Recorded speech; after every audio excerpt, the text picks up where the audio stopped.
Welcome to the Elk Talk Podcast with Randy Newberg and Corey Jacobson. Presented by the Rocky Mountain Elk Foundation.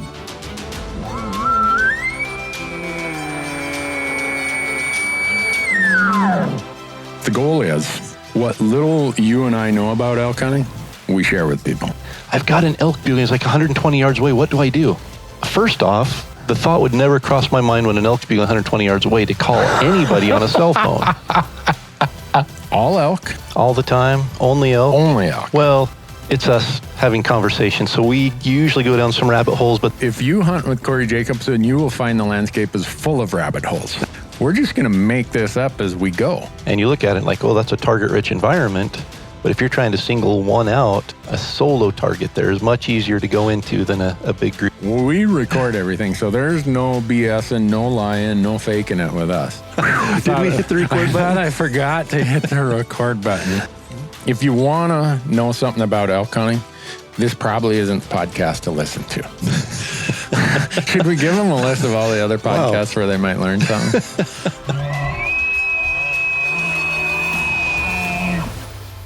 The Elk Talk Podcast is brought to you by the Rocky Mountain Elk Foundation, ensuring the future of elk, other wildlife, their habitat, and our hunting heritage. To become a member, go to rmef.org. And the podcast is also brought to you by onX Maps. And with onX Maps, you can know where you stand with the most accurate hunting GPS tech on the market with land ownership maps that work offline. Go to onxmaps.com and use promo code ELKTALK, and you're going to save 20% when you sign up for an app membership at onxmaps.com. The podcast is also brought to you by Gerber.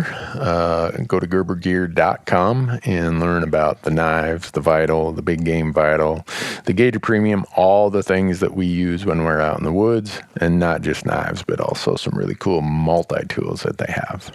We're also proud to partner with Sitka Gear. And if you go to sitkagear.com, you'll see their full line of clothing. And their tagline is turning clothing into gear. And they are doing that through advanced technology that allows you to stay in the field longer, hunt harder, and stay safer. The Elk Talk Podcast is also brought to you by GoHunt.com. Go to GoHunt.com and sign up for the Insider. The Insider is changing how hunts and hunting information are found. No doubt about that. Use promo code ELKTALK, and when you sign up for the Insider, you're going to get $50 of store credit, mad money, in their gear shop. And we are also brought to you by Rocky Mountain Hunting Calls. And Rocky Mountain Hunting Calls is the original designer and inventor of the pallet plate diaphragm that's completely changed the way elk calls are made and used. And to find out more and to order your elk calls, go to RockyMountainHuntingCalls.com or BuglingBull.com and use promo code ELKTALK, and you're going to save 15% on all of your elk calls and elk call accessories. And with that, Corey, we are ready to get into it. Let's jump into it. So do you think we got to tell the audience how this works? We probably better explain it. All right. Not that anyone's paying attention right now, but If you have a green popsicle, you have to ask a question first. Oh, you're on the spot. no, we got a live mic right over here. And please don't be bashful. Go up to that mic and ask your question. And Corey and I will do our best to make up an answer that gets nobody divorced and nobody in trouble. I see some people here who know me, and so that's not good because their BS meters are pretty good. You're going to have to answer most of the questions, Corey. Well, as long as they aren't marital questions, All right. I'll be all right. So here's how it works. You go up to that mic and ask a question, and we'll try our best to answer it. And we have a backpack and a box full of free gear to hand out. So Sam is going to help us with that. So once you ask a question, Sam is going to hand out the gear. So if you don't ask a question, you're not going to get any of this swag here from Rocky Mountain Hunting Calls. So. All right. Mic's open. Mic's open. Who's got? All right. You got to repeat the question. Yeah. So the guy said, Randy, how did you become the least cool CPA to ever walk the earth? And I don't know. That's not what I heard. Oh, okay. I don't know. All the time that I was a CPA, I've been a CPA for 32 years, people would come into my office and I smiled a lot. And they're like, you're not like most CPAs. And it took me a long time to figure out what they were talking about. But I don't know. That doesn't have anything to do with elk hunting. He's not like most elk hunters either, so there's a trend. I'm below average at all of them, so there you go. So, see, because this is in Big Sky, Montana, and my house is only about 40 miles down the road, Corey's got to answer the really tough questions, because those of you locals who know me are going to call me out when you see me at the coffee shop next week. So if you see me deflecting and giving Corey the question, it's because I don't know the answer, and if I lied, too many people here know me too well. So all right. So if you're from Bozeman, raise your hand. Okay. Oh, they're back. Okay. It's not too bad. All right. We'll filter those questions. Okay. So that was a primer question, but anyone got a real elk hunting? Oh, here we go. All right. Someone's going to come and ask a real question here. If I remember right, I've heard part of this story already, and your hunting partner got distracted by a grouse right then, right? Okay, so the question is, you've got a 5-point all by himself on an open hillside 200 yards away, and he just stands there and bugles. What do you do? Okay, number one, you have to work year-round to make sure your hunting partner realizes elk are the priority, not grouse. So one of the things, Corey, I warn some of the audience, there's certain topics they can't bring up because it results in conflict between the co-hosts. And the very first question is one of those two topics. The two topics are moon phases and grouse hunting. So, all right. And we're okay on dilly bars? Everyone's that's unanimous. Okay, we're good on dilly bars. Anyone who doesn't like dilly bars, leave now. All right, 200 yards, you got a 5-point bull elk, probably a satellite bull by himself, bugling his head off, but he won't come in? Yeah. So I guess give me a little more information. Where are you? Are you across a ravine from him? Yeah, so across, there's a little creek right in the bottom. He's about halfway up this little timbered ridge. And what time of the day? Yeah, 9. So thermals are coming uphill? Yes. Okay, so you're across the ravine from the bull elk. He's over on an open hillside straight across from you, 200 yards. So in order for him to come into your calls, he's going to have to drop down into the bottom and then come straight up the hill to you. Okay, so a couple things come to mind there. Number one, when a bull elk is coming up a hill, he's coming into another bull elk. He doesn't think there's a 160-pound human there. He thinks there's an 800-pound bull elk that wants to beat him up. So coming uphill, he's going to be at a physical disadvantage. So a bull elk is going to be less likely to charge up a hill to a challenge. If you can get on the same level as him, he's going to be a lot more likely to come in. He's going to feel more physically protected. The other thing is he knows he's in a place where he's got a visual advantage. He's up high there, and he also has an advantage when it comes to the thermals.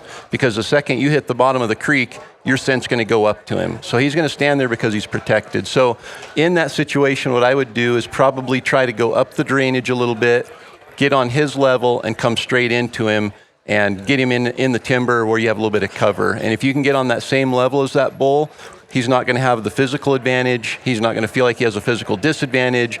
Visually, he's not going to have an advantage, and he's going to feel somewhat protected by thermals and feel safe coming into the calls. So, great question, though. Yeah. If it has to do with elk calling, that's going to be directed towards Corey. Everyone's nodding in agreement. They've heard me call. They're like, thank goodness. All right, who's next? So the question is, if you have a plan A, plan B, plan C, how long do you give plan A before you leave to plan B? That depends, but as a general rule, when I say plan A, that's going to be in a general area that I might have 5 or 6 spots on the spot in plan A. I might have another 4, 5, 6 in spot B and plan C.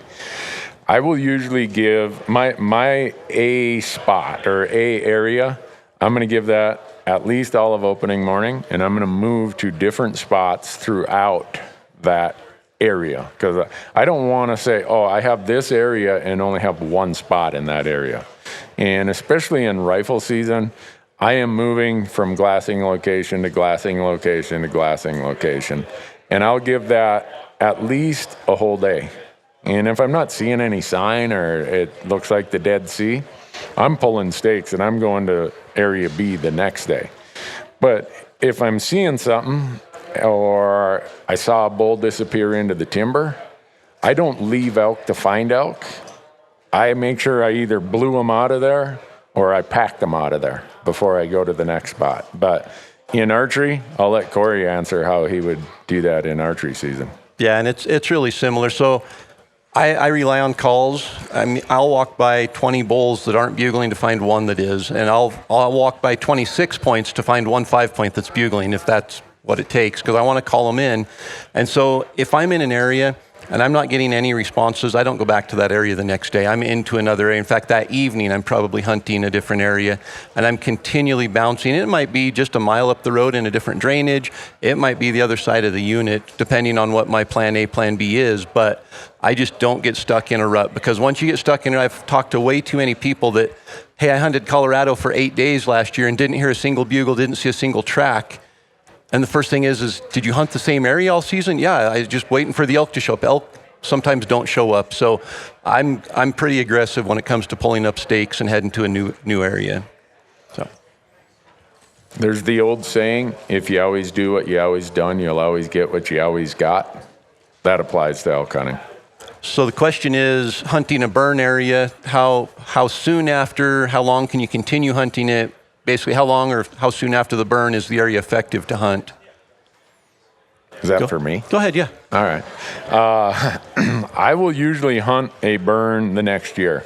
I've been to places where there's been a burn in May, say in Arizona, New Mexico, and I come back in October and there are already elk using that. Normally, I'm hunting a burn that's at least 1 year old, hopefully 2, 3, 4, and I will hunt that until it becomes a burn or until another burn comes within that general area that's now the new burn. I'm always hunting the newest burn in the area I'm hunting. And sometimes, I mean, I'm hunting areas right now, the burns are 15 years old, but they're still the newest burn in the area.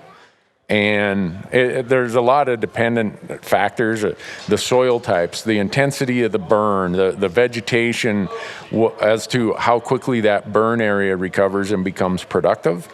So a little bit of is playing it by ear and just seeing how it responds. But as a general rule, I'm hunting it the next year and until another burn becomes a newer burn. And I always hunt the newest burn in the unit. And people say, well, now everyone else does that too, or, everyone is going to do that. Well, not all burns are created equal. Burns in certain soil types are not going to recover as fast as burns in other soil types. And then I don't go hunt, but sometimes I have to. We hunt burns that are 30,000 acres. But I really love those 500-600 acre burns that are a little bit tucked away that nobody knows unless they turned on their OnX layer that has the burn layer. And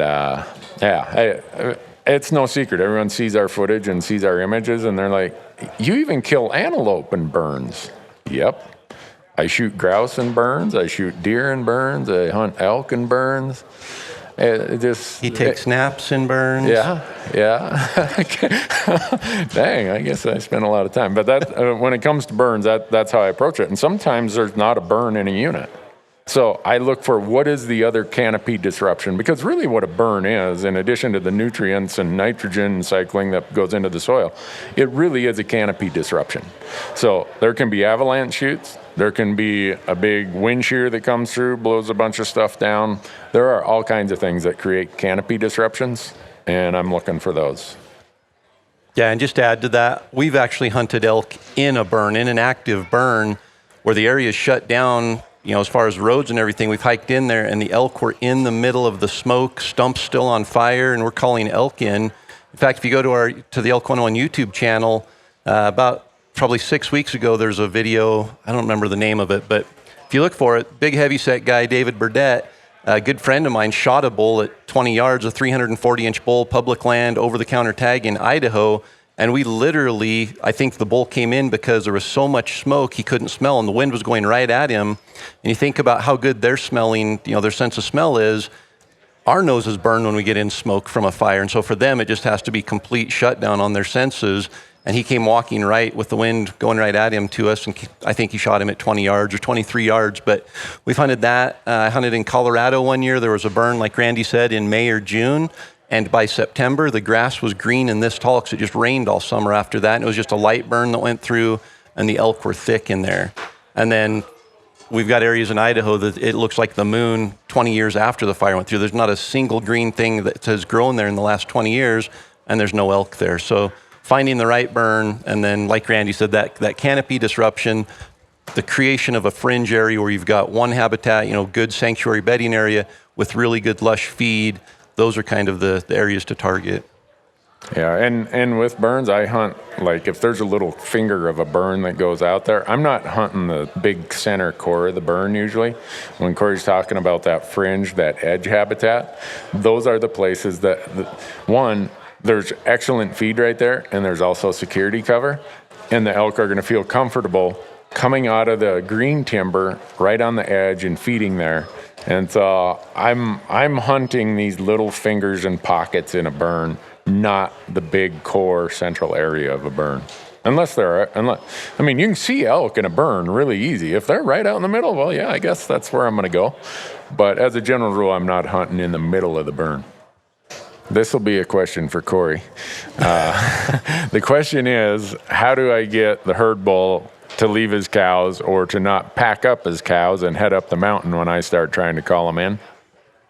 Okay. So, and that's a great question. I think one of the most common issues we struggle with is pulling the herd bull away from his cows. And there are a lot of factors there to think about.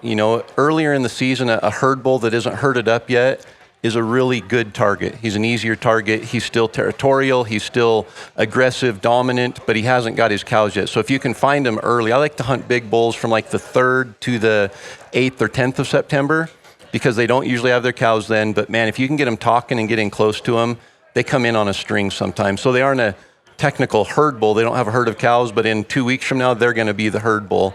Once they get herded up, that transition from like the 3rd to the 10th is good. They're usually not with the cows. And then from like the 10th to the 16th, 17th, and it varies a day or two in different areas. But during that time, that's when they're establishing dominance. That's when they're saying, I'm going to be the herd bull. So that's a great time to call them as well because they're going to come in, they're going to fight off the other bull. They're going to prove they're the herd bull. Once from like the 17th on, once cows start coming into estrus, those bulls have their attention strictly on the cows. And so turning it away to even a challenging bull can be incredibly difficult. So there's a couple things. Number one is you have to get close to that herd bull. You have to get inside probably 120 or 150 yards, really put pressure on him to pull him away from the cows. And you'll see it a lot of times, if you go someplace where you can observe elk, you've got all these satellite bulls running around, the herd bull's just going frantic back and forth trying to keep his cows lined up. And all of a sudden, the satellite bull gets too close. The herd bull turns and runs at him and chases him off and then goes back to the herd. But he's not running 400 yards across the meadow to chase off a satellite bull. That satellite bull has to get inside that red zone area. So you're going to have to get closer before you set up and start calling, and you're going to have to get pretty aggressive. And so I would just say if you can get inside 100 or 120 yards, get the bull's attention, get him to answer a cow call, and then hammer him with a challenge bugle. And it's not going to work every time. Some bulls are just, that cow's in estrus, it doesn't matter, he's not leaving. From there, the other tactic I like to use is just a shadowing tactic where if you're in an area where the terrain and the timber allows for it, that bull is pretty dynamic right now. If he's not coming into your calls, it's because he's so focused on cows. So he's running from cow to cow and he's moving around. So if you can get inside and just keep slipping in close and putting yourself in a position where that bull may come running through or wandering through, you might get a shot. But for me, it's all calling. And so I really hit him really heavy with that challenge. But again, you have to get close.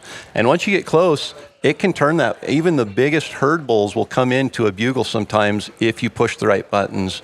And one other thing, if you have a caller behind you and you're the shooter out in front, that can be difficult because now you're 40, 50 yards in front of the caller's back. You can only get 120 yards from the elk as the shooter. The caller's another 40 or 50 yards back. we do what we call the slingshot. And so the shooter out in front actually puts the pressure on the bull with the calls and pushes the buttons and challenges him. And then once that bull commits and starts coming in, the caller back behind takes over and finishes it. So kind of like the closer in a baseball game, the last little bit, that caller behind pulls him into the shooting lane and gets you a shot as the shooter. So great question. Randy, anything to add to that? I have nothing to add to that. I could make it up, but no. Who's the next person with a great question? Are you guys all bashful? What, are we going to have to make it up, Corey? So again, this is an archery event, so pretty much everyone's interested in how to call in elk, and so I'm kind of here as just the narrator. When you have the 43rd time champion world elk calling title next to you, you let him do the talking. But this one was about using challenge bugles. Is that right? Yep. Okay. When, where, and how, and why would you use a challenge bugle in certain situations? Is that okay? So my calling strategy is incredibly simple, and for me it has to be simple because I'll mess it up if it's not. I use a location bugle to locate an elk, and once I get that bull located, I'm getting as close to him as I can get. No more calling at all. I locate him, I pinpoint him. If he's 400 yards up the canyon, I get the wind in my favor. I figure out where he's going to be or where the wind's going to be. I find a good setup location and I move straight to him. Once I get into that, then I set up my calling strategy, and it's basically just a cow call and a challenge bugle. And the thing about the challenge bugle you have to remember, it's not going to be effective from 400 yards away. You've got to get in close. And again, that 120 to 150 yard range is the most effective. It'll still work at 200, 250. But if you want to see a bull come unglued and one bugle be in your lap, the closer you can get, the better. And so I get in as close as I can. I get a good setup. I make sure the wind's good. I have shooting lanes. I give out a cow call or two. The bull responds to the cow call, and immediately I hammer him. And you've got to put emotion into it. And we talked about it last week at the calling contest. They're human judges behind the screen, but they still sense that emotion. They can tell. There was a caller there, I talked to him afterwards, incredible caller, but his chuckles put you to sleep. They're so smooth and they're phenomenal sounding, but there was no emotion in them. And if you put emotion in it, you can feel that emotion, and the elk can feel that emotion. I think that's how they communicate more so than with a language. And so you've got to really get aggressive. You hit that high note, and you scream a challenge at him. You yell at that elk, and you tell him, you can't talk to my cow. You're a loser. You're not the big bull on the mountain. Why don't you come in here and prove, come to me. You're issuing the challenge, putting the ball in his court. On the flip side, if you get close to that bull and you let out a bugle, just maybe to see where he's at, or maybe you throw out a challenge bugle first, he's almost always going to immediately respond with a challenge.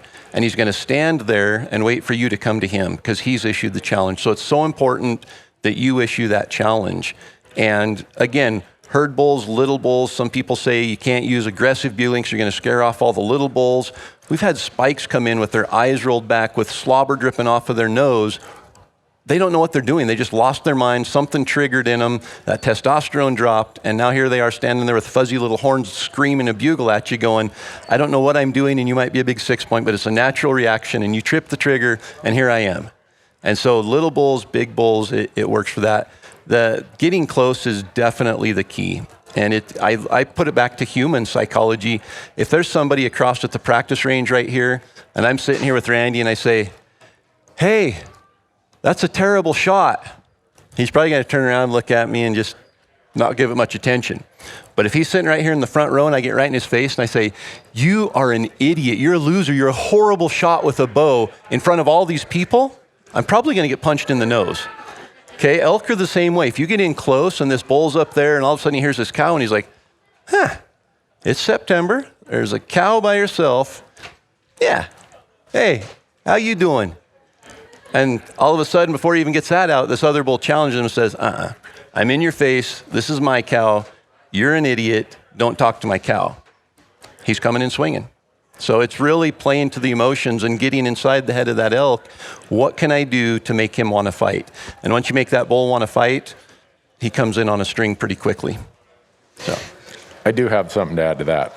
And Corey, twice he mentioned wind. Getting the wind in your favor.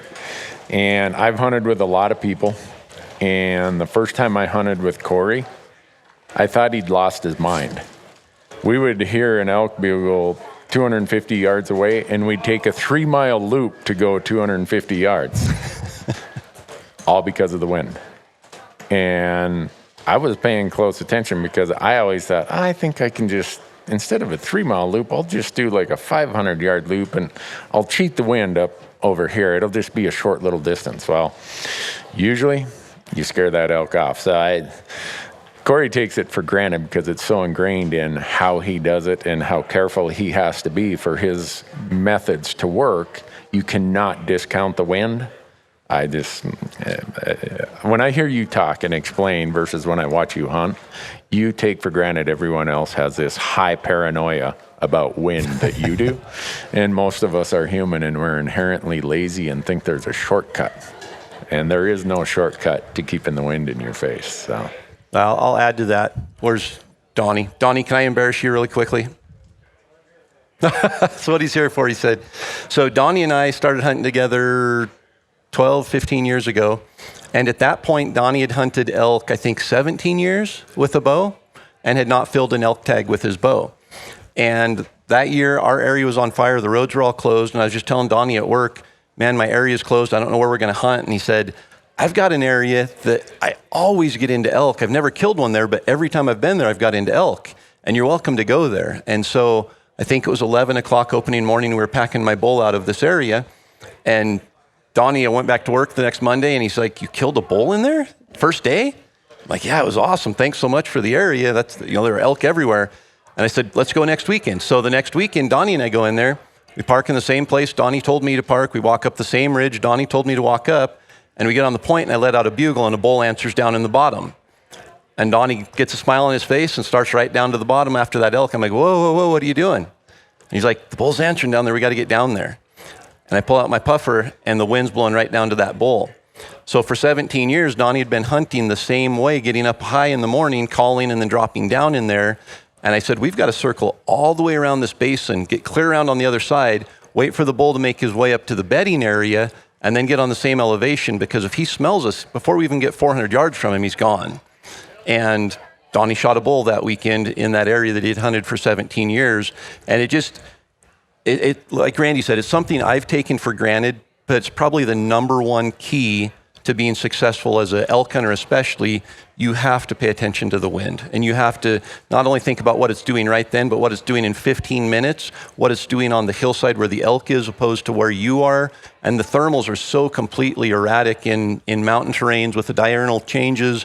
You have to understand thermals, and you have to obey them, because an elk lives by its nose. It never forgets thermals, unless you can trip that trigger for about 15 seconds on a bull and get him to just come right in. Other than that, every movement they make, every area they bed in, every area they feed in, everything they do is focused on the wind and staying alive by their sense of smell. So, who's next? All right, here comes a guy after my own heart. He came up here and told me a grouse hunting story earlier. I think he was the one, by the way, that was 200 yards from the 5-point bull that was bugling and chased a grouse. All the way from Kalispell, right? So the question is, first one, should you chase a grouse if you have a bull bugling at 200 yards away? The answer to that is definitely no. What was the second question? So question, you've been hunting 4 years. You haven't filled a tag yet. Is there one piece of just hidden advice, or just what's going to push you over the edge there to be successful? What can we offer there? And then the second question is for your wife and her twin sister who are new to hunting. What's a piece of advice for somebody brand new to hunting? Okay, Randy. I don't know if I'm qualified to answer that, because it took me 6 years to kill an elk. So, yeah, according to the Randy Newberg calendar, you got 2 more years of hard time before you're going to punch a tag. But if there was one thing that kind of got me over the hump, where all of a sudden I'm like, oh, why was I making this so hard? And I was primarily a rifle hunter at that time, and I probably am more now still. But it was knowing more about the elk. I made elk a subject of study.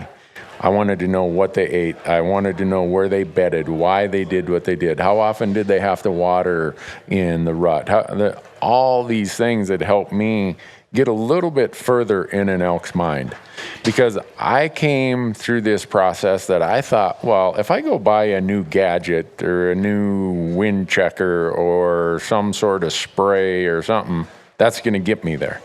And I spent lots and lots of money on gizmos and doodads that still didn't get me there.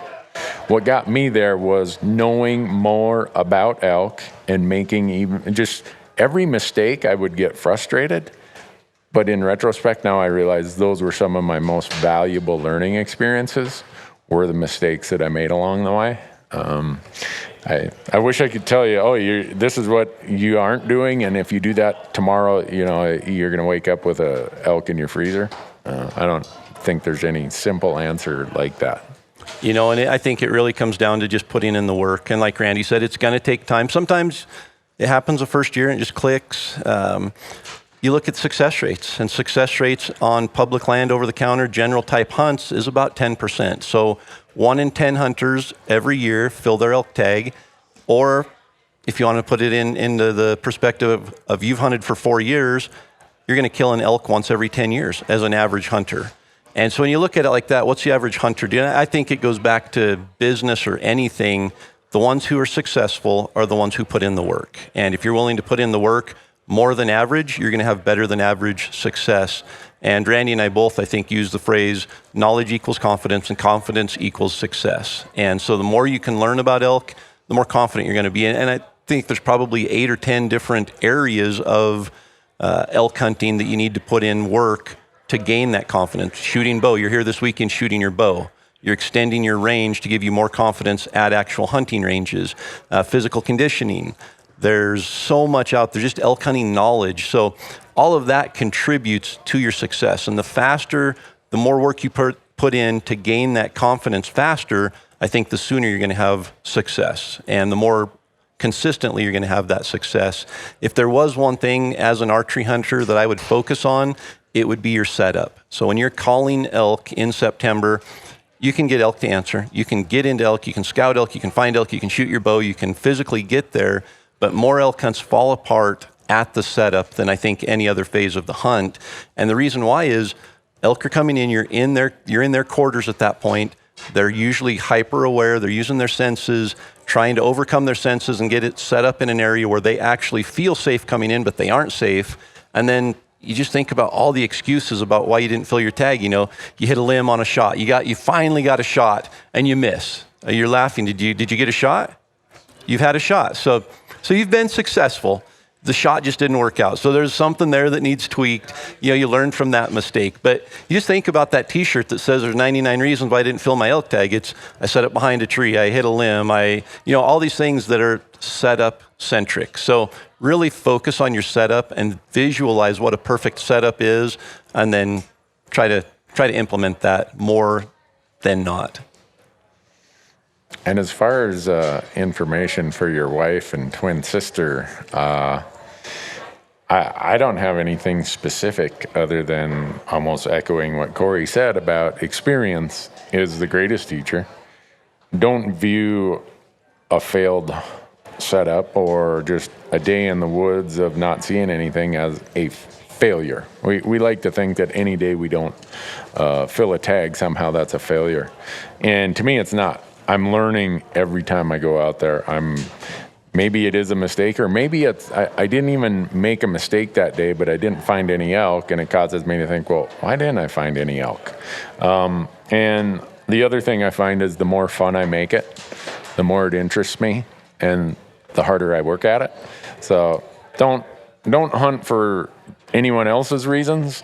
Don't feel any pressure. Hunt for your own reasons, and try to have fun with it. And I think you'll get there. It'll be way easier if you view it as fun and not work. Yeah, there's not much to add to that. I know with children, for me, it was a shift to hunting with my children because I was very selfish. It was me and my hunt, and I had my definition of success. And when I have an 11-year-old son who I'm hunting with now, I have to make it about them. I have to make it fun for them and think about what's his goal. And unfortunately, my son, who's now 16, his goal was to kill an elk every year with a bow and put a pretty tall order on Dad. But for your wife, what's your goal? Is it to hear an elk scream in your face? Is it to fill a tag? Establish that goal and then make that the success. And if it's to kill an elk on your first hunt, then you've got a tall order, but it can happen. But keep it fun. And that's, at the end of the day, we're so incredibly blessed to be able to hunt elk on public land and take a week off from work and go out and just chase elk. And whether we fill a tag or not, we have to look at that experience as this is something that 90% of the population will never experience, let alone be able to have the opportunity to be successful as an elk hunter. So just keep it in perspective at all times, and success will come at the level you want it to come, and it'll come as you earn it. The other secret to that, and this is a bit of marital advice. Uh-oh, here we go. Don't let your husband give you a bunch of hand-me-downs, all right? If he tries to give you a bunch of hand-me-downs, he's a tightwad. Okay, you need as good of a bow as he has. You need as good of clothing as he has. You know, how many times do we see guys like, well, yeah, I got a brand new $3,000 rifle, and I sent my wife out with Grandpa's 30-30 with open sights. How much fun you suppose she's getting? Look, he's laughing. He's guilty. Look at that. She's blushing and he's laughing. So Randy always says, if you're planning on spending $1,000 to go elk hunting, you better plan on spending $2,500. That's $1,000 for you, $1,000 for her, and $500 for the family budget. There you go. No charge for that advice. Who's next? All right, now we're talking. We're talking late season. So the question is, the mid to late November, how late will the elk stay out in the middle of the day, and how early in the afternoon will you see them come back out feeding? So, Randy, definitely a question for you. All right. People get tired of hearing me talk about the 5 calendar periods of elk, but this calendar period is what I call the late season, anything after November 1st. Sanctuary is their number one priority at that time, followed by food. So depends on if it's a highly pressured area or a limited entry area or a general area, because hunting pressure definitely has something to do with how late they'll stay out in the morning and how early they'll come out in the afternoon. But even if you can get to what I call a true sanctuary, that bull is usually going to be in a bachelor group by that time. Post-rut, October 20th, 25th, they're still single, but by early November, they're starting to group up into groups of 2, 3, 4, 5. They're going to these sanctuaries, and if they're undisturbed, and then this hunting pressure also gets into not just the time of the season, but the day of the week. I will see times where, and I go through my journals, where Thursday, the elk have a tendency to stay out a little later in the morning, and they come out a little earlier in the afternoon because the pressure from Saturday, Sunday has started to subside again, and so they're starting to feel a little bit more comfortable. So as far as a time frame in the day, it really depended upon the proximity to trails and roads and hunting pressure. But there's no doubt that as temperatures decrease, their requirement for more metabolic intake, calories, whatever you want to call it, increases, and they have to stay out later. They have no choice. Flip side of that is, don't leave the truck at shooting light. If you leave the truck at shooting light, you should have just stayed at home and watched football that day. I mean, you want to be back to those sanctuary areas about the time shooting light starts, and you want to stay there until shooting light ends. And well, you better be handy with the headlamp and navigating with your on-X system, because public land elk are pressured by that time. They've probably already had, in a lot of states, archery seasons, a muzzleloader season. Some states have an early rifle and a mid rifle. And so about November, they are dialed in to what hunting pressure has done, which is what has put them in sanctuary mode. But I stay out there all day long. Some people watch our footage and they're like, Newberg, you must be the most boring guy in the world to hunt with. You sat there all day looking through those optics. Yep. Because I know there are elk there. I've seen their tracks in the snow.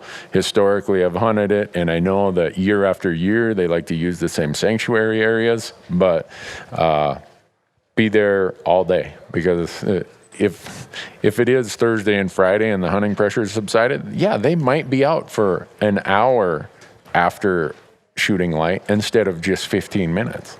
And yeah, they might come out an hour before the end of shooting light instead of a half hour before. But be there, because don't take for granted that they have a calendar that they're worried about or a daily schedule. They don't have to be home for dinner. You know, they haven't made a commitment to the boss that, yeah, I'll be in tomorrow morning at 8 o'clock. They just got to stay alive. That's their number one priority. So they're going to do whatever helps them stay alive till tomorrow morning. You got to be there at all hours of the day, ready to go. And just know that in November, the later in November, the more fun it is to hunt elk, even though they aren't bugling. We'll find out. Randy and I are hunting elk in November this year together, and he tells a pretty good story there about staying out all day, but I've archery hunted with him, and so maybe his strategy is a little different in September than November, but I remember him asking me during September, so what time is the typical midday madness, like middle of the day rutting activity? What time does that start? And I said, 10 o'clock to 3 o'clock is usually prime time. And he looked at his watch and said, we have time to make it back to the truck and down to Dairy Queen and back up here by 10:30 or 11. So staying out all day doesn't necessarily mean staying out all day. If there's a Dairy Queen close. Yeah, and Corey's got the worst taste in ice cream you've ever seen.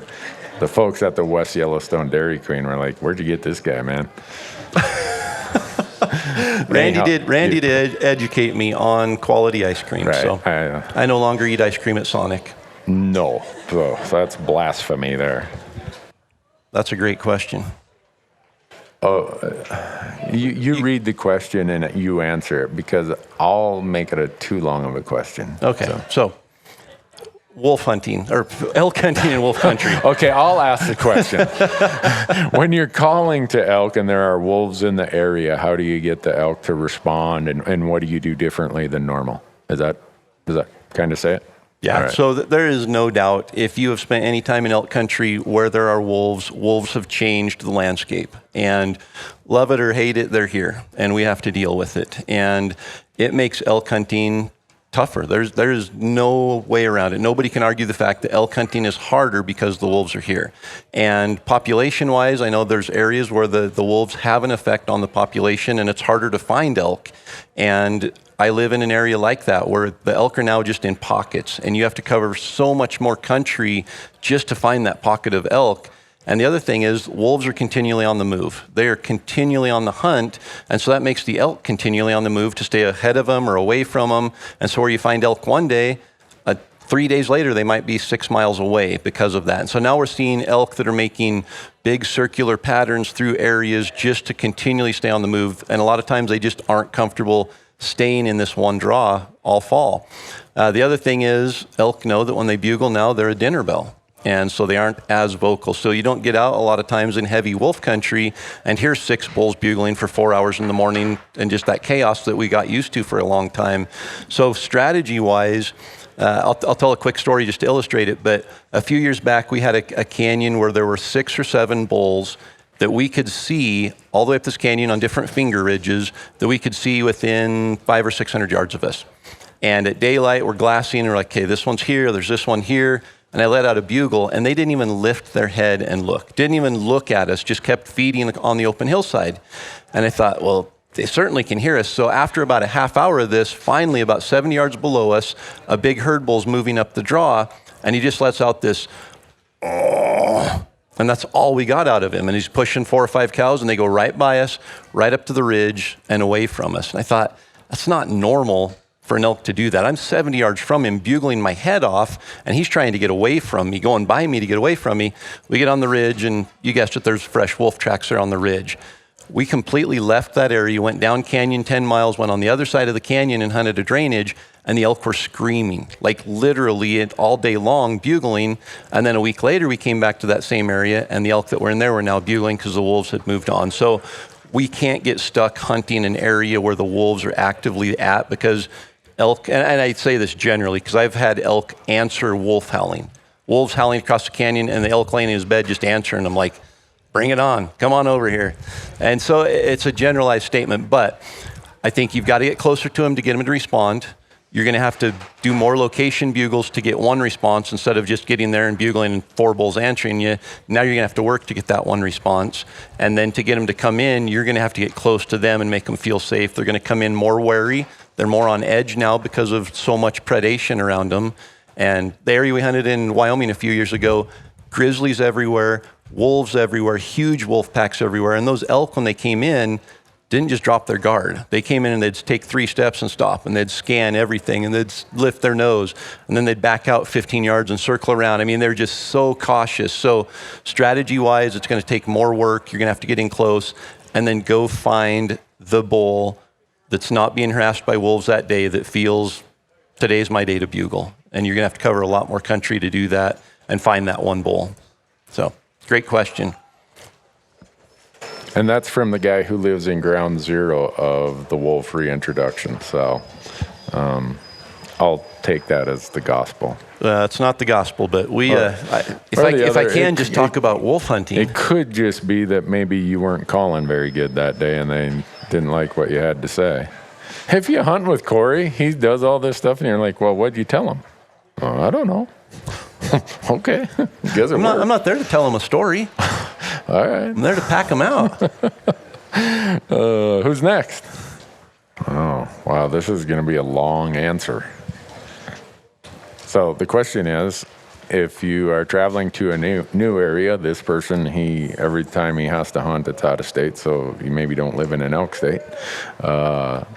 That's kind of how it is for me too. I travel a lot to hunt.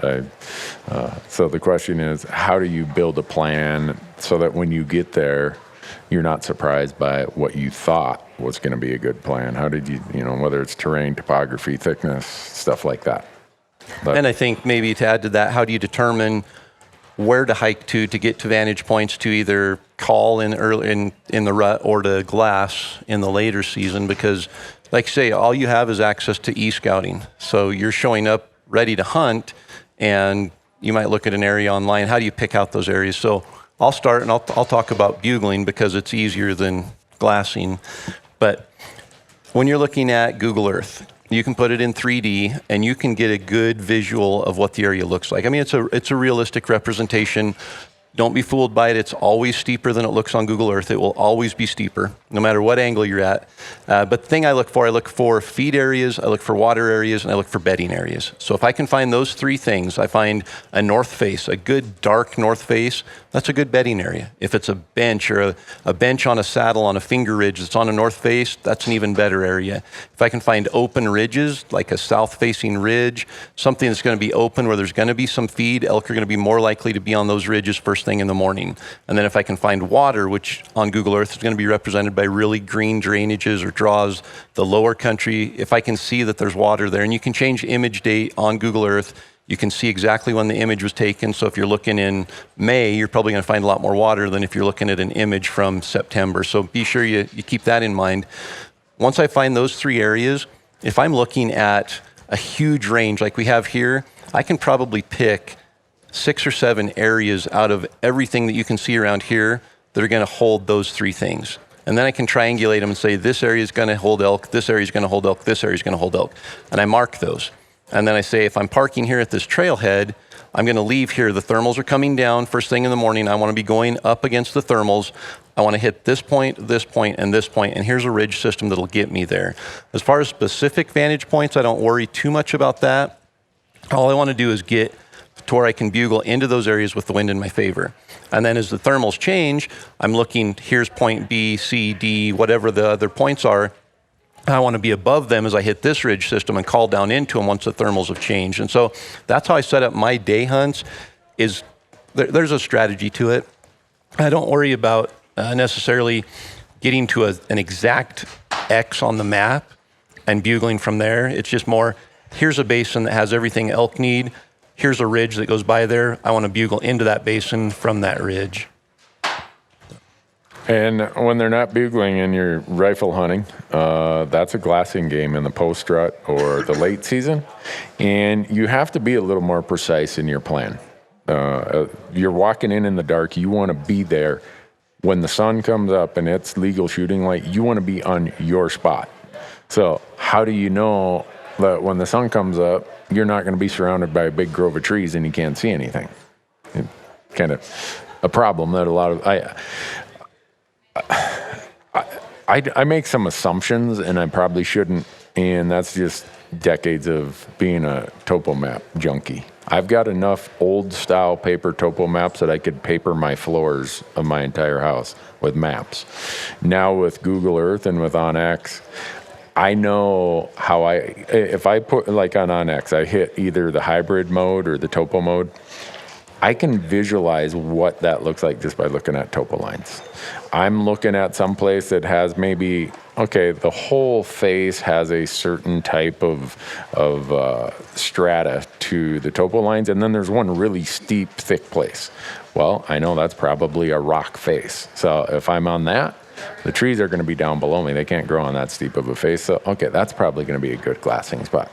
I try to mark as many of those as I can, multiple glassing spots. And if people want practice of trying to understand what does a topo lines look like versus on a map versus what they look like in reality, don't necessarily wait to do that on your hunt. Do it around home. Do it in other places so that you look at a map and say, oh, I think this looks like this. Hike in there. Maybe it's only 500-yard hike, but you'll start learning what a topo map is telling you versus what it really looks like on the landscape. And Google Earth, yeah, like Corey said, the 3D view is really, really good. And we've done a whole series of e-scouting last year. There's 12 video series of e-scouting. And you'll see that we really focus first and foremost on what is the season we're hunting, and that determines what the need of the elk is at that time. And they are going to be in the places where they can satisfy that need at that time of year. Well, now that starts telling me, here are the places they are going to be. And I start building these plans of, all right, area A, I know I've got a glassing point here and here and here and here, and I think this one's the best morning glassing spot. This one over here, 800 yards away, is probably a better evening glassing spot. I may not predict it perfectly, but over time and over practice and using as many sources to get a visual of what it is, Google Earth, OnX, all of them, I get a pretty good feel. Google Earth has, the little green triangles. You click on it, and it's an actual image that someone took from that location. Every area I go to, I'm clicking on every little image on my Google Earth area. And it just gives you a really good visual of, oh, that's what it looks like from there. So I think a lot of it is you learn it over time, but don't just wait until your elk hunt to go and learn that. Be learning it in the spring. Spring bear hunting. I would say more of my spring bear hunting is elk scouting than it is actual spring bear hunting. And maybe you don't live somewhere where you can do that, but if you have time and come out west and do it, and wherever you live, maybe you're out shed antler hunting or whatever, there's probably activities where you can be learning this stuff and getting a feel for it in your head all year round rather than just, okay, I've got my Colorado elk hunt in September or November or whatever. So not a science, but it's how we do it. And that 12 video series should hopefully give you some more ideas. And just to add to that, the beauty of Google Earth is that you can save these waypoints. You can create an actual map, a path. I'm going to start here. I'm going to hike up to this. I'm going to go over to this side. Then I'm going to come across here and back down. You can save that, and you can go right on the computer on your OnX and save it to there and transfer it there. And it automatically shows up on your phone. So when you hit the trailhead, you open up OnX on your phone, and you start hiking to that exact point. And like Randy said, you've got to be flexible because typically you aren't going to just walk right up to this point and be like, wow, this is exactly what I thought it looked like. I'm going to bugle in there and an elk's going to answer. But it's going to get you into those areas where you're going to be able to fine tune and say, I know there's got to be elk in here. I'm either going to bugle from here or I need to get up on that rock outcropping and start glassing and really dial it in from there. So, great question. Who's next? So the question is... you're going to answer it. Okay. So the question is, when it's super thick timber, what do I do? What are some tactics in archery season for hunting super thick timber and being able to see these elk? Did I say that right? Okay. I would say that 75% of my elk hunting is done without optics. I don't even carry binoculars a lot of the time because I don't hunt areas where you can spot them. I'm not worried about spotting them. I'm using my bugle tube to locate elk. And so I grew up in North Idaho. It's thick. We aren't hunting areas where we can glass. We hunted Roosevelt elk last year. You don't even need rangefinders there because it's thick. So my strategy there is to cover a lot of country and bugle and get in that thick country with them. I prefer hunting that more than the wide open stuff, something like here in the breaks or something. It's really open. I think that's harder to call elk and it's harder to move around without getting spotted. So I like the thick stuff. I didn't know what a shooting lane was until I moved down to southern Idaho, and I always thought a shooting lane was you hike through the brush until you can see 10 yards and you set up there and hope the elk walks into that opening. And now I've found, like where we live in central Idaho, there's a lot of pine, we have good 40 to 60 yard shooting lanes, and that's kind of my preferred area to hunt.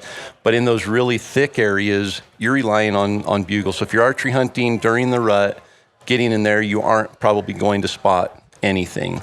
And if you want to focus on a specific bull, trail cameras are going to be your only friend there. But as far as strategies, I just hike. You're still going to have ridges. You're still going to have vantage points, not that you glass from, but that you call from, calling into those basins. And again, setup, like I mentioned earlier, setup is the nemesis. And when you get in that thick stuff, even more so, you've got to really just choose those setups the best you can and make the best out of them. I'm glad that he asked if it was archery season or rifle season, because the answer, I would have a completely different answer if it was rifle season. Yeah, and that's why I asked, because it is different hunting the thick stuff with archery versus rifle. Rifle is, I won't say impossible, but nearly impossible to hunt the really thick stuff because they're there in sanctuary mode.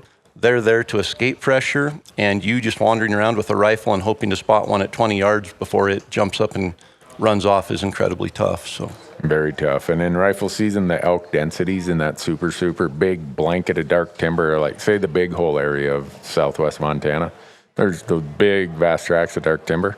There are elk in there, but the elk densities are really, really low, and there's not a lot of feed in there for them. So once they get done with their breeding, i.e. rut period, and they start going to big tracts of dark timber, they have to be finding pockets to feed in, and there's not a lot of that in just the big carpet of dark timber. So then you start dissecting these big pockets or these big carpets. Where are the small canopy disruptions? Where are the small fringe habitats? That's where they're going to be if it was in rifle season. So who's next?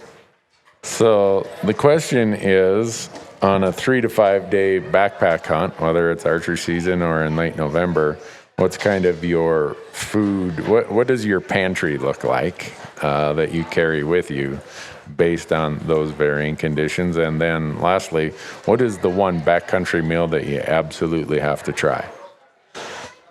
Yeah, so I think it probably changes, from archery to rifle season. But for me, I always overpack on food. I always come back with food left over. And I think I would rather have that than the opposite, where I get hungry.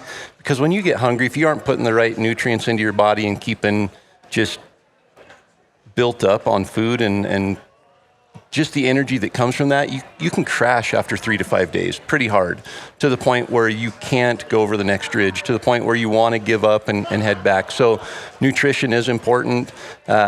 I rely, especially on even when we're base camp hunting, I still rely on dehydrated meals. Just because we get back at 11 o'clock at night to camp, I don't want to spend any time cooking a meal, cleaning up a meal. I want to boil water, dump it in there, wait 10 minutes, get everything ready for the next day while I'm waiting, eat it, and fall asleep. And so dehydrated meals for dinner, and that's primarily all we have. For breakfast, I usually have a breakfast bar or some kind of a protein shake. And then throughout the day, I'll have some trail mix, some jerky, protein bar, granola bar, just lightweight but good. I always look at the nutrients to make sure the calories are up where they need to be and that I'm getting enough protein. I don't want to get all carbs, but carbs are good during hunting season. So for that, I basically take a Ziploc bag, and for every day, I have Monday written on it, and I have all my food for Monday. And then on Tuesday, I have another bag, and I really try to stick with that. And when I have leftover, I put it in the next day's bag, or I build a leftover bag and carry that. As far as one food item, there's a couple, and actually I have to give credit to Cody Rich with Backcountry Fuel Box.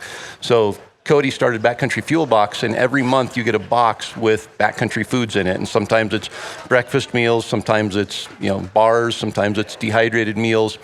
And I've got a chance to be introduced to a lot of stuff I didn't realize was out there. And so there's a green belly bar that I really like. It's, I want to say 800 calories or something in this bar. And I take one of those probably for every other day, and I could literally live off of that, I think, for the day if I had to. That's been good. There's some F-bomb macadamia nut butter. It's just a little pouch, and it's 160 or 180 calories of good fats that I carry those. I've found those. Honey Stinger, the waffles that Honey Stinger makes are great. Peak is a great dehydrated, and I'm just throwing out what I personally use, and I think brand is, I've tried just about everything out there, and those kind of what I've dialed in just based on taste and nutrition. So, Randy, for later season? Yeah, I would agree with Cody's Backcountry Fuel Box. I thought you were stuck to whatever is hanging on the shelf at, some store. The Backcountry Fuel Box has opened my mind to a lot of things, and I'm probably not the best person to answer the question because I have a weird liver condition that I'm relegated to 40 grams of protein a day. If you think about that, the average American consumes anywhere from 200 to 300 grams of protein a day. So if I take in too much protein, I have a lot of problems. So if you looked at my foods, my camera crew does not let me do the shopping for what we're going to eat in the backcountry. But there are times where I just have to splurge and get the protein because you do need enough protein for the muscle mass and everything. They're Alpine, I think it's called Alpine Air. They have a lime chicken, which I didn't think that you could have rehydrated chicken that was any good, but I've found that's pretty good. The stingers that Corey mentioned, man, I like those. There's a new cookie I've been eating the last year. It's made out of crickets, right, in Belgrade, Montana. It's a cricket cookie. Cricket cookie, yeah. Chocolate chip cookie, it's almost as good as mom's homemade chocolate chip cookies. And some would say, boy, your mom must have made really bad chocolate chip cookies if you think that. I was going to say, you can't read the ingredients list and eat that. No, you don't read the ingredients list. I seldom read ingredients lists. But, and the other thing, I will say that there was a time in my life where I did a lot of backcountry 3 to 5 day hunts. But I've found now, balancing that with base camp hunts, I have more success when I have a base camp that gives me the mobility to go into some place for a day and check it out, and no, too much hunting pressure. The next day I come back to my base camp and I go to a different direction. So I'm doing less and less of that. So I'm not packing these 3 to 5 day type meals, but the amount of calories I consume on a November elk hunt, whether it's a base camp or a backpack hunt, I almost cannot carry enough food. That's where llamas come in. They can carry a lot of food. But like Corey, I usually overpack also. That's very non-scientific, and any nutritionist listening to this is like, hold on, shut up, Newberg. You're giving them all the wrong advice. But that's just how it works for me. Yeah, and I think water's a big thing when we talk about nutrition and making sure we're hydrated. So I've started carrying a lot more water the last 4 or 5 years, but having too much food, and I'm not talking I'm carrying an extra 6 pounds of food a day or anything, but last year in Wyoming, I think we hunted 9 days. We averaged, I think, 9 miles a day or 10 miles a day, so we were high 80s in 9 days. The last night of the hunt, hiking out, I'd eaten all my food on that hunt. I'd eaten all my food that day. And I was begging the 3 guys who were with us for food in the dark on the way out. I was like, I'm going to crash. My stomach feels like it's eating itself here. I can't get enough calories. I want to say I had 4,600 calories that day. And it's, at the end of 9 days, I didn't eat that much every day, but that day I couldn't get enough food in me. And I could feel it. I was getting weak and shaky. And so I'd much rather have an extra 2 pounds in my pack and know I have a reserve there. Yeah, Peak Refuel. And they just came out with, I think, some new flavors here recently. I haven't tried them yet, but last year I tried, they had a chicken Alfredo that was really good, and they've got some Great flavors. I have a rule on dehydrated foods. If it sticks to your spork and you can't get rid of it on that trip, like some of the tomato sauces and cheeses and spaghettis and lasagnas, I don't think you can get it out of your stomach either. Add more water. No, I just add more water. Just get rid of it. Breakfast, there's a company, when I see it on the shelf, I remember what company it is, but there's a raspberry granola that is really, really good. I actually eat that sometimes at home. It's that good of a breakfast meal. So, who's next? All right. So the question for Corey is that sometimes you notice that the elk are really vocal in the morning, and then sometimes maybe they're really vocal in the afternoon. Do I hang around all day and say, well, I hope that they get vocal, even if they're not? Yeah, and so a couple things to keep in mind. Elk are vocal in the morning primarily because they're on the move, and they communicate to keep everything, keep the herd together. So when elk are on the move, and if you think about what an elk's doing throughout the day, in the mornings they're typically at lower elevation. That's where they've spent the night. That's where they've fed. That's where they've gotten water. That's where they've bedded down. Thermals are all coming down into that lower area, so they're protected by their senses at night. In the morning, they're going to linger in that area for a little bit, and then they're going to start traveling up the hill to where they bed. And the reason they're traveling up the hill is because the thermals are still coming down, so they can smell any danger ahead of them. About the time they get to that bedding area, they mill around a little bit, the thermals change. Now anything that's down below them or that's been following up the hill, they're able to smell that. And then they bed in that area throughout the day, and before the thermals change at night, they're back up milling around, they're moving down the ridge, thermals are still coming up. About the time they hit that low country, thermals change, and it brings any scent down to them. So all of their movements and activity throughout the day are based on their sense of smell and using the thermals to their advantage. So the reason they're more vocal in the morning is they're on the move, they're typically going up to their bedding area. So following a herd when they're on the move and very vocal, it can be hard to call them in because a bull's not going to leave his cows who are on the move to come back down the mountain to challenge another bull and take a chance that maybe another bull moves in and steals his cows. And so calling, when they're very vocal and very active is not necessarily the best time to call them in. And then throughout the middle of the day, there's not a lot of vocal activity from them because they're bedded down. The bull knows where his cows where the cows are, and he doesn't have that need to keep track of them because they're bedded down. And then in the evening, again, you hear that vocal activity because they're up, they're coming down. And the other thing is when they're vocal, they're usually running around. It's cooler in the morning, cooler in the evening, so they aren't having to worry about middle of the day, overheating. So the way I would hunt that is just because they're vocal in the morning, that gives me a chance to figure out where they're going and what they're doing. So I'm going to follow them up the mountain. And then once they bed down and they're quiet, I'm going to let them lay there for an hour or so and then hunt them in the middle of the day. And it's probably the most effective time, especially for calling, to hunt an elk is in the middle of the day because that bull's not on the move anymore. He's very territorial. He's protective of his cows. And now here's this other bull that all of a sudden shows up close to him, threatening his cows and his, safety there. And so calling in that bull is a lot easier when he's not moving. So I definitely, those mornings when there's just that bull is bugling, or maybe there's a herd bull and two satellite bulls, they're bugling their heads off, but they're on the move. I can't get them to turn around and come back in. I'm going to get on a parallel ridge. I'm just going to move along, and I might locate bugle every once in a while just to keep them talking and find out where they are. Once I get to that bedding area, that's when I'm going to get serious and start hunting them. Great question. Do you have more to add to that? Nope. Unless you want me to make it up. I thought that's what we were supposed to be doing here. Oh, like I said, you're better at making it up. Okay. When you're, if this was in Donnelly, Idaho, you wouldn't be making this stuff up the way you are because the locals know you. So, who's next? So the question is water holes. What time of the day is the best time to hunt them? How long? How often do elk come into water holes?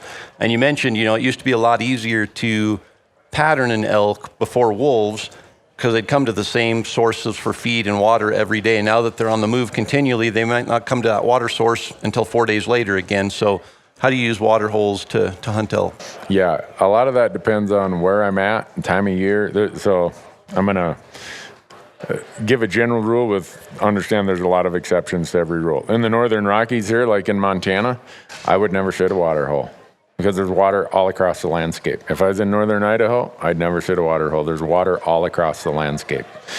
I hate sitting water, but I do it because sometimes that's all you can do.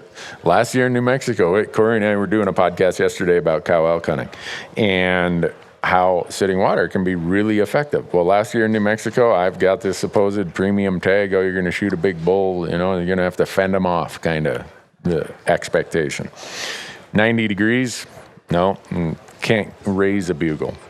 So my experience is sitting water in the morning is very difficult. In that you're going to struggle to get in there without them hearing, smelling, or seeing you. And they're probably have already watered before shooting light, and they're starting to repeat the pattern Corey was just talking about, how they're using the thermals to go to a bedding area. So for me, I usually am not going to start sitting a water hole until about 11 o'clock in the morning, and I might sit it all day.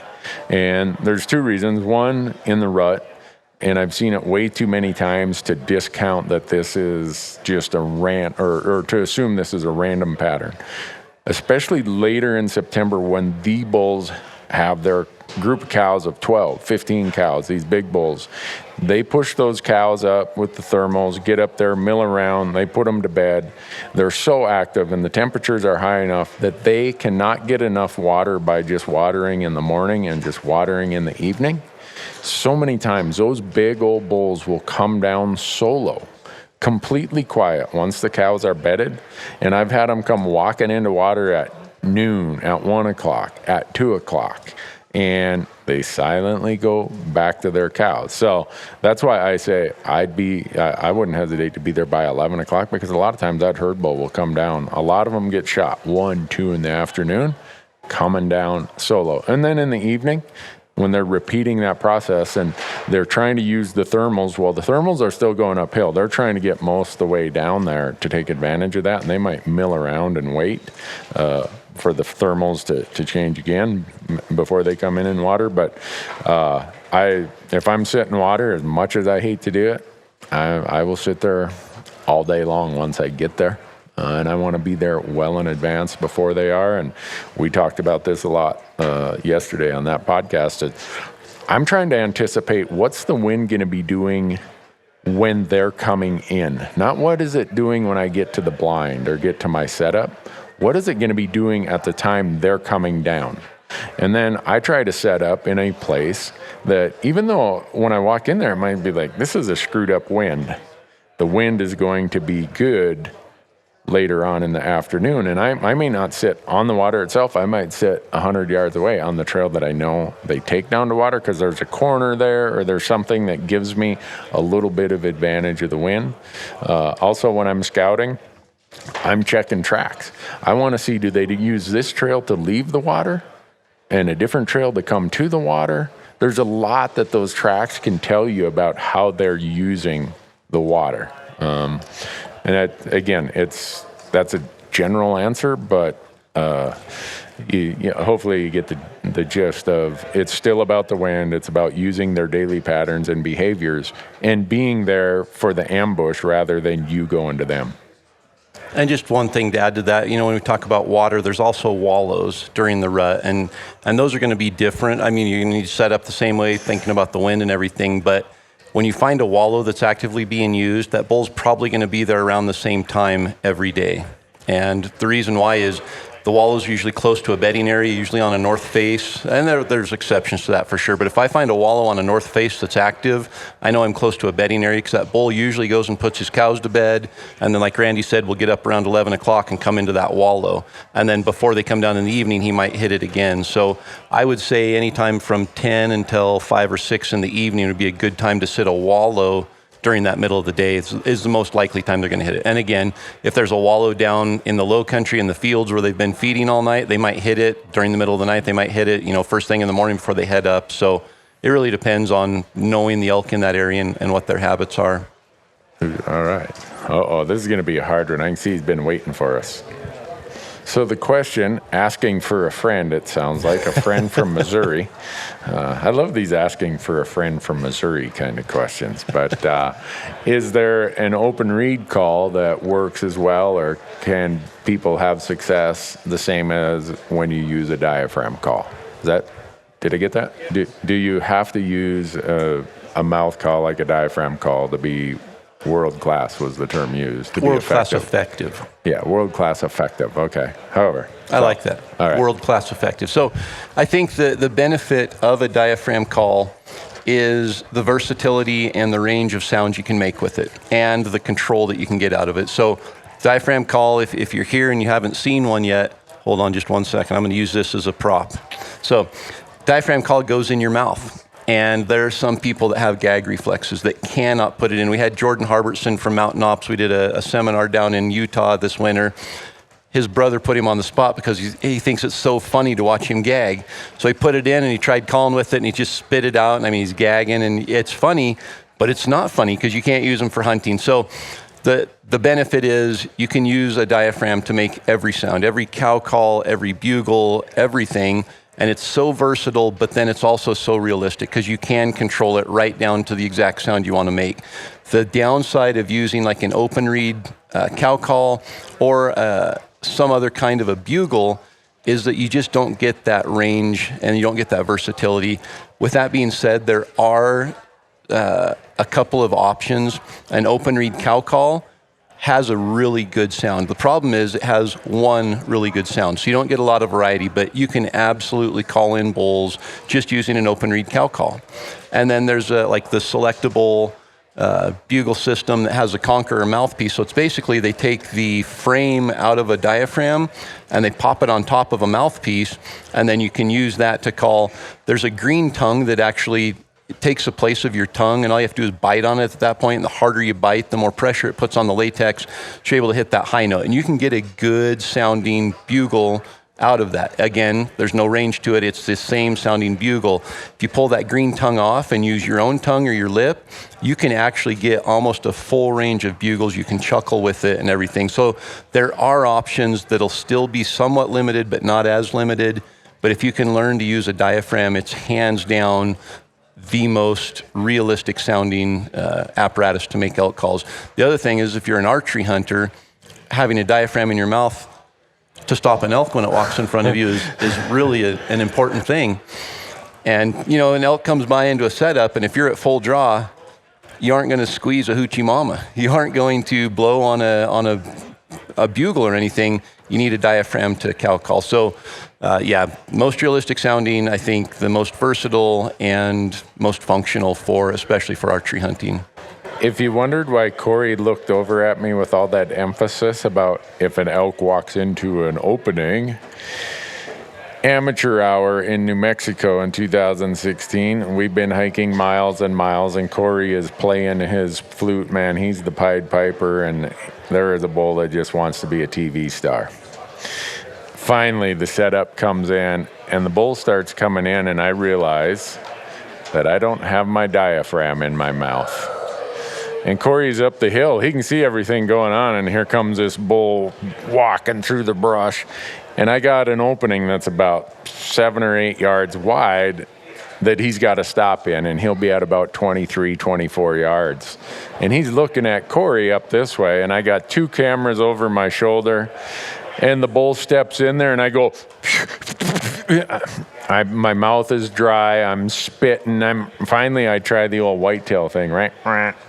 And the bull just keeps walking, right? And finally, he stops in the brush on the other side of the opening. I'm at full draw, thinking he was going to maybe go into the next opening. Well, bulls are smart. They stop, and the bull's now looking for Corey, but he's in the brush. Bulls don't have to be smart to know they need to get in the brush when they hear the sound that you made. All right. So the bull runs off, and I kind of walk up to Corey with my head down because I know I'm about ready to have to confess that I made. This was on like day 6, and I think the second elk we had called in 6 days of hunting. Yeah, and he's like, what happened? Why didn't you stop him? And I'm trying to think. I was going to lie and say, well, I swallowed my diaphragm or something, but he knows that I would have choked if that was the case. So I just said, I didn't have my diaphragm in my mouth. And he just grabbed his pack and he took off. I mean, he was like ridge after ridge after ridge, and the camera guys are like, are we going to catch him? I'm like, I don't know. I mean, he's like Forrest Gump, man. He's just going to run until he's tired of running, I guess. He's mad at me.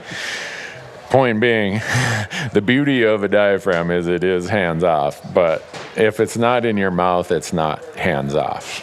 It's just no good. So that's why all of you saw him do that. That he still is mad about that. That's why he gives me that look when that topic comes up. I'm not mad about it. Just like to remind you. Okay, maybe the forgiveness has happened, but the forgetting has not. So who's next? So the question is, e-scouting, virtual scouting, we do a lot of talking about mountainous terrain, north faces and drainages and water sources and everything, but what about when you get to open country? What about something like the Missouri Breaks or hunting the grasslands in New Mexico like we did? What's the differences there, and what do you look for in e-scouting? Yeah, and again, the very first question always is, what season are you hunting? Archery season. Okay. So it would be a completely different answer for me if it was rifle season versus archery season. Archery season, the elk are going to be way more mobile moving across the landscape than they probably are in the later rifle season. They're going to be in more of a sanctuary. I'm going here. I'm going to get through hunting season. I'm not going to move a lot. So in an archery season, e-scouting, it's going to be hot. I'm probably going to be looking for water sources, and the cows are going to be on food sources. And so the best food source on the landscape is where the cows are going to be, and that's where the bulls are going to be come mid-September.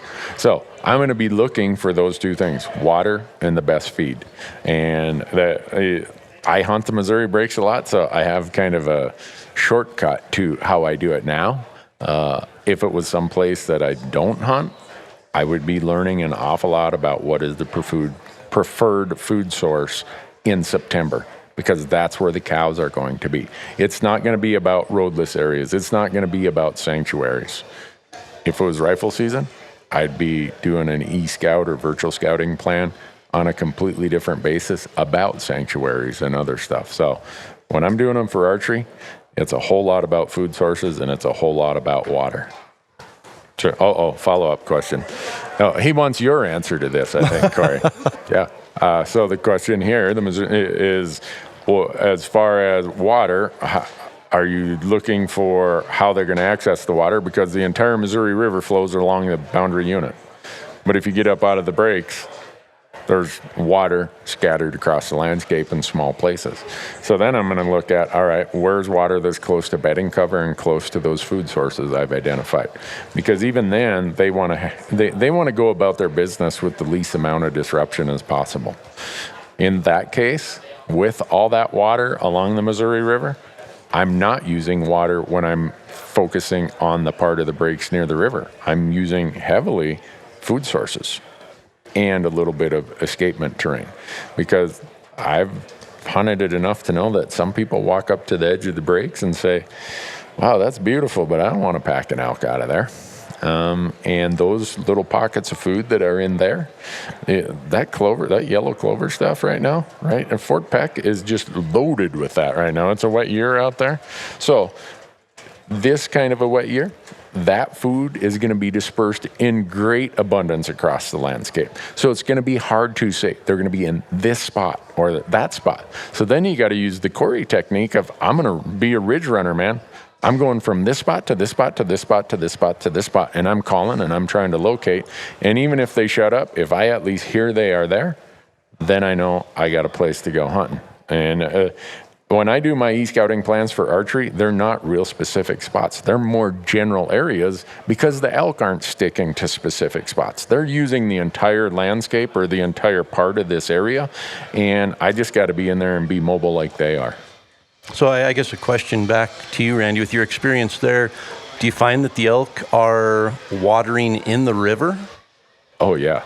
A lot of the elk along the river corridor, water in the river. The elk up on the benches going water on usually man-made cattle tanks, berm, the dirt tanks, stuff like that. And the ones up above will travel 2-3 miles to water. The ones that are in the break country, they don't got to go very far. They just walk down to the river, and sometimes there's flooded willows and stuff out there. They'll go hang out in the flooded willows. They aren't feeding out there. They're bedding out there, and they're getting their water in the river. They're coming up, and they're feeding up on the actual shoreline and up above in the breaks. Interesting. And I asked that because I've hunted a couple river areas, and it seems like the elk aren't actually watering in the river. They're finding other water sources. They aren't actually coming all the way down to the banks of the river. They're watering in a spring, or they're watering, in a creek that feeds into it, but not actually coming all the way down. I think it has a lot to do with pressure and roads along the river system more than anything, but I just interested in that. And we put together a lot of e-scouting plans for a place like New Mexico. It's all kind of a big flat, just undulations. And again, we're focusing on water sources, and a lot of those are man-made water sources. And you better have a whole bunch of them located in an area, because like when we were there, the rancher who had the grazing allotment turned off all of his water sources because he'd moved his cattle. Well, if you looked at an aerial view, you can tell these water sources because they look like a spoke and a hub on a bicycle tire, right? All these trails coming into one little dot. Well, guess what? That's a man-made water source right there. And if you have a whole bunch of those in your plan, you better hope that some of them are still working. That's why I always want to have at least one dirt tank or 2 dirt tanks or 3, because dirt tanks, it's not like they can turn the well off on a dirt tank. But if it's like one of those concrete or metal water tanks, they turn the well off and those dry up really quickly. So if I go there and my whole plan is predicated on water sources that I think the allotment grazer is going to leave his pumps on into October after his cattle are gone, the elk might completely vacate to a different part of the unit because of that. So my e-scouting plan becomes a little different in a situation like that. So I guess I have a question. Yeah. Did anybody tell us the time we have to quit talking, or do we just get it? No, the Elk Foundation is going to pull all those raffle tickets over there. In fact, we've got time for one more question. Can we make it 2? I think we're down to 1. All right. Because we're already over. All right. But this guy's been patiently waiting, so we're going to have to do one more and then call it good. So if you're from the Midwest, the question is, if you're from the Midwest, say in this case Minnesota, and you work for Shields, and you come out here and you can't really scout the way that everybody else does who lives here, how would you approach it? And then what are the little tidbits that you wish someone would have told us along the way? Since you repeated the question, I guess you're pointing that at me to answer? Well, kinda. I answered the last question. You'd expect me to do all the work around here. All right, this is going to be a shameless plug, but do we have any members of the University of Elk Hunting online course here? Would you say there's any value in it for a new elk hunter from the Midwest? Look at that. Everybody who said they were a member said there was, you had 100% success, Corey. Excellent. The only reason I bring that up is there is so much to learn about elk hunting. It's just not something that I can say, here's the one thing that's going to make you successful. There's just, in the online course, there's 17 modules broken down into 54 chapters. It's 130,000 words. It'll take you 6 months to read through it and learn it. And that's everything I know about elk hunting in there. And so to break it down into one thing is tough. If I could give you one thing, it would be sign up for the online course, because you're gonna learn a lot about elk hunting, and you're gonna be able to apply that. And the other thing is, when you go and elk hunt, a light bulb's gonna come on. You're gonna be like, I remember reading about this specific situation. Whereas when you go out blind into a whole new universe of elk hunting there, when something happens, you don't understand what's happening, so you can't make the correction for it. And so I think it's important to have a foundation when you experience things to be able to make the correction, or to say, I did it right, I'm going to keep doing that. And so I guess that would be my shameless way of saying that's the one thing. But beyond that, learn thermals. Know thermals inside and out. I think that's the thing that most people don't pay enough attention to, and it costs them more opportunities because the elk are gone before they even hear them bugle the first time. They're 500 yards up on a ridge, the wind's going down, and they're walking along bugling down as they make their way down this ridge, and the elk have already smelled them and left the area, and they say, I didn't see any elk, I didn't hear any elk, and there's a reason for that. So I think the thermals would be number one thing to learn about and pay attention to. From there, everything else will fall into place as you get that experience. I will add a few other things to that. Is one, when I moved out west from the Midwest, I was accustomed to hunting 200 acres, 300 acres was like a pretty big place. And when you come and you see the vastness of this landscape, it's just flat out intimidating. It's like, where do I start? Understand that there's way more terrain out here that doesn't hold elk than there is terrain that holds elk. And the elk are in certain places at certain times of the year for a reason. So be thinking about this as not just hunting the little 100-acre woodlot that maybe you're accustomed to in the Midwest. And it is intimidating. It's very intimidating. And then to that point of how you help eliminate the places where the elk aren't is knowing as much as you can about elk. And you can learn a lot of that online. You can read books. You can learn what do they eat? Where's their preferred bedding? I mean, the one thing I'm always surprised at is how few people have read the Starkey experimental forest studies about where elk prefer to bed. Elk prefer to bed on a slope that is less than 20 degrees. So I instantly know if I'm looking for bedded elk, I'm not going to look on a 40-degree slope. Elk also prefer to bed, whether it's the main ridge or one of the finger ridges, they like to bed in the top third of the ridge.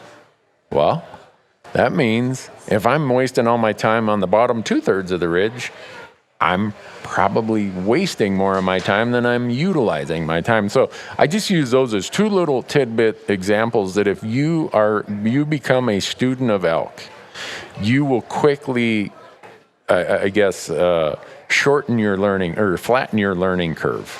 And I didn't have, Al Gore hadn't invented the internet when I started elk hunting. So I gotta quit saying that. I get so, people are so sensitive these days. I can't even make a joke about Al Gore saying he invented the internet without getting lit up. It's like, I pick on all flavors, so. I can't wait for our podcast from yesterday on hunting cow elk to come out because you talked a lot about climate change. So that's going to be a good one. Yeah. Between Al Gore inventing the internet and creating climate change, we're in for trouble. We're done. We're down the tubes, end of the story. But anyhow, the point is that elk are not... as a whitetail hunter, what Corey said about thermals, you guys are really good at the wind. That's one of the skills whitetail hunters have that translates super well to elk hunting, is you pay meticulous attention to the wind. But the flip side of that is there are some things about whitetail hunting that are hard to break the mold, about being mobile, about not being intimidated by a vast landscape, and then learning how to eliminate from your map all the places where elk likely are not. And that will give you more of likely where they are. Yeah, and one thing to say about wind and whitetail hunters, I think you place your stands, based on what the wind is doing to give you the best chance of success, and you have several different stands, and based on where the winds are coming out of, you hunt a different stand so you have the most success. And just understanding elk hunting is dynamic. It's not based on tree stands. Now you've got a mountain where the thermals might be going down on this side because you've got a north face where the ground is still cool, and just 60 yards away on an open hillside, the thermals are going up. Or, the transition of thermals in the morning is going to change at 9:15 because that's when the ground gets warmed up by the sun, and you're following these elk up the mountain. You have perfect wind, it's coming right in your face, and all of a sudden it switches and swirls and goes up. And just understanding how thermals work in the mountains, how the wind works, and just using that to your advantage instead of hoping that it works out that's a big part of it. Yeah. And probably another thing is I grew up still hunting whitetails in the big woods of northern Minnesota, man. I was just creeping, trying to be as quiet as possible. And so many times an elk's moving across the landscape at 3 miles an hour and I'm creeping along at 0.2 miles an hour. And I wonder why I can never catch up to him. And as an example, we're in Arizona. A great guy, Lee Havemeyer from Minnesota. He's out there with us. And some elk, he glassed him up. And I'm like, we got to get over there. And I just took off running. And he's looking at me like, what are you trying to do? Scare him away? I'm like, no, I want to get there before they get there. And Lee ends up shooting one of those bulls. And he told me, he's like, when you took off running like that, I thought you were nuts. Elk are noisy animals. They're not like whitetails where they're just going to come creeping through. When an elk decides he's going somewhere, He doesn't care who hears him or whatever. Now, if he's coming in to your call, he's going to be really quiet. But when he's getting somewhere, you got to be getting somewhere also. So I think noise, people, whitetail hunters have a tendency to think you're going to scare every elk away when you're going through the woods. But if you ever listen to how much noise elk make going through the woods, it's almost as bad as cattle going through the woods. So, and if you're interested in signing up for the online course, we do have a discount code that'll save you 20%. And Randy, what's the promo code? I have no idea. Wow. Is it Randy? Oh. That's the promo code I use for everything. Would it be thinking about yourself. Is it Elk Talk? Elk Talk. Oh, there you go. So, all right. Use code Elk Talk, save you 20%. I was just trying to ease in on a little bit of commission there or something. But anyhow, folks, we really appreciate it. Thanks for all being here. And I hope that the Rocky Mountain Elk Foundation has all these raffles here. And the Rocky Mountain Elk Foundation does so much for elk and other wildlife. They make this podcast possible. They have a membership booth down there, down the way. I think we've actually moved the membership. Matt, have we brought the membership opportunity right here to the Sitka tent? He's not paying attention to me. Anyhow, go see Matt. Can they sign up to be members here now? All right, they brought the membership booth up here. But the real question is, did they bring the dilly bars? I don't know if they did, but here, all right. I don't know how many of you are life members of the Elk Foundation, but there's a really cool thing going on. If you want to be, Matt's got the form, and for the first 5 people who will become a life member today, I'll pay your first $200. $300 down. There you go. Yeah. I just signed up. All right. What do I got to do? This guy's going to ride me hard, I know, because he's giving them a little grief last night, but whatever. I've got at least, how many do we need, Matt? All right. 2 firearms for every 5 we sell, and we've sold what? 4? Sold 4. So we need 1 more? All right. Or this is getting too complicated. Matt's going to tell you, but I just tell you right now, I'm good for $200 towards each life membership for the next 5 people who sign up for it. And you'll get a 40% chance of winning a rifle if you sign up as a life member today. There you go. That work? Come see Matt, the guy with the green RMEF shirt, and they are raising money for access, for habitat, and we hope that you'll support them the way that they're helping bring, if you can call this good information. It's questionable. Oh, this is the last event where the second rifle incentive. So if you don't do it at this event, your odds go from 40% down to 20%. Am I right in that? There you go. I'm an accountant. I can do math. I can't call elk, but you want some math, man? I'm the Charlie Daniels of the calculator here. So, but anyhow, thanks everyone. We really appreciate it.